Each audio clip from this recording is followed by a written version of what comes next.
Hello friends, स्वागत है आप सभी का हमारे यूट्यूब चैनल साइंस जी टेक में। दोस्तों, आज हम क्लास 10 के हिंदी का वर्णिका के वीवीआई ऑब्जेक्टिव देखने वाले हैं, जो कि पहला चैप्टर है दही वाली मगम्मा। तो चलिए प्रश्न 1 बढ़ते हैं। दही वाली मगम्मा का लेखक कौन है? तो दही वाली मगम्मा का लेखक श्रीनिवास सातपुरी होता। ईश्वर पेट लेकर सो जाता। दही वाली मगम्मा का लेखक कौन है? तो श्रीनिवास है। तो प्रश्न 2 बढ़ते हैं। श्रीनिवास का जन्म कहाँ हुआ? तो श्रीनिवास का जन्म कोलार कर्नाटक में हुआ था, आप सभी जानते हैं। तो प्रश्न 3 बढ़ते हैं। दही वाली मगम्मा शीर्षक कहानी में रास्ते में क्या पड़ता था? जब मगम्मा दही बेचने के लिए जाती थी मैगनूर, तो रास्ते में क्या था?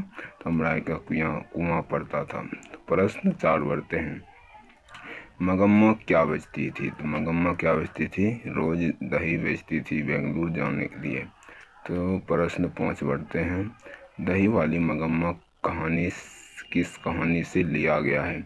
तो दही वाली मगम्मा वो कन्नड़ कहानी से लिया गया है। तो प्रश्न 6 बढ़ते हैं। मगम्मा मिठाई किसके लिए ले जा रही थी? तो मगम्मा मिठाई पोते के लिए ले जा रही थी, नहीं। तो मगम्मा के बहू का क्या नाम था? मगम्मा के बहू का नाम क्या था? तो नजम्मा था। तो प्रश्न 8 बढ़ते हैं। रंगप्पा कौन था? तो रंगप्पा एक जुआरी व्यापारी वकील कौन था? तो रंगप्पा एक जुआरी था जो मगम्मा से कर्ज लेना चाहता था। प्रश्न 9 बढ़ते हैं।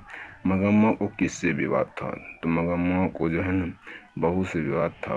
किससे विवाद था? तो बहू से विवाद था। प्रश्न 10 बढ़ते हैं। नजम्मा की दशा है। नजम्मा की जो है नजम्मा मगम्मा की बहू थी, तो नजम्मा की दशा जो मगरमच्छ जैसा थी। प्रश्न 11 बढ़ते हैं। मगम्मा के परिवार में कुल कितने सदस्य थे? तो मगम्मा परिवार में कुल 4 सदस्य थे। मगम्मा हो गया, मगम्मा का बेटा, पोता और उसकी बहू नजम्मा। तो प्रश्न 12 बढ़ते हैं। B.R. नारायण ने किस कहानी का अनुवाद किया? तो B.R. नारायण जो है ना वो दही वाली मगम्मा का अनुवाद किया। तो चलिए प्रश्न 13 बढ़ते हैं। तो मगम्मा क्या खाया? मगम्मा जो है मगम्मा जब बहू से अलग हो गया तो थोड़ा बना कर क्या किया? खिचड़ी खा लिया। क्या खाया? तो खिचड़ी। प्रश्न 14 बढ़ते हैं। बहू ने सास से समझौता क्यों कर लिया?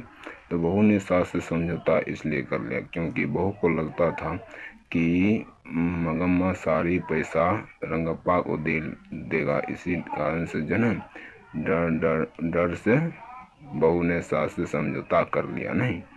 तो प्रश्न 15 बढ़ते हैं। कथावाचक को मगम्मा क्या कहती थी? तो कथावाचक को मगम्मा माँ जी कहती थी, नहीं।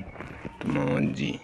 कहता है कि श्रीनिवास का जन्म कहाँ हुआ? तो श्रीनिवास का जन्म है ना, श्रीनिवास का जन्म कब हुआ? तो श्रीनिवास का जन्म 6 जून 1891 ईस्वी में हुआ था। तो कहाँ पे? तो कोलार कर्नाटक में। प्रश्न 17 बढ़ते हैं। मगम्मा ने राक्षसी किसे कहा? तो मगम्मा ने राक्षसी किसे कहा? तो मगम्मा ने राक्षसी बेटे को, बहू को, पोते को। तो किसे कहा? मगम्मा ने राक्षसी बहू को कहा। प्रश्न 18 बढ़ते हैं। मगम्मा के भाग्य में क्या नहीं था?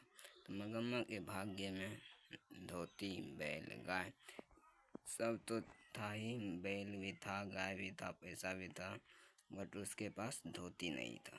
प्रश्न 19 बढ़ते हैं। मगम्मा के गांव का लड़का कहाँ पढ़ता था? तो मगम्मा के गांव का लड़का जो है कहाँ पढ़ता था? तो बेंगलुरु में, कर्नाटक में, उड़ीसा में, तो गुजरात में। मगम्मा गाँव लड़का कहाँ पढ़ता था? तो बेंगलुरु में पढ़ता था, नहीं। तो प्रश्न 20 बढ़ते हैं। पोते को पीटने से किसने मना किया? तो पोते को पीटने से मगम्मा ने मना किया। क्यों पीट रही है? तो दोस्त, ये आप सबको वीडियो अच्छा लगा होगा। अगर अच्छा लगा हो तो लाइक करें, कमेंट करें, सब्सक्राइब करें और चैनल शेयर करना ना भूलें। चलिए मिलते हैं दूसरे वीडियो में। जय हिंद, जय भारत।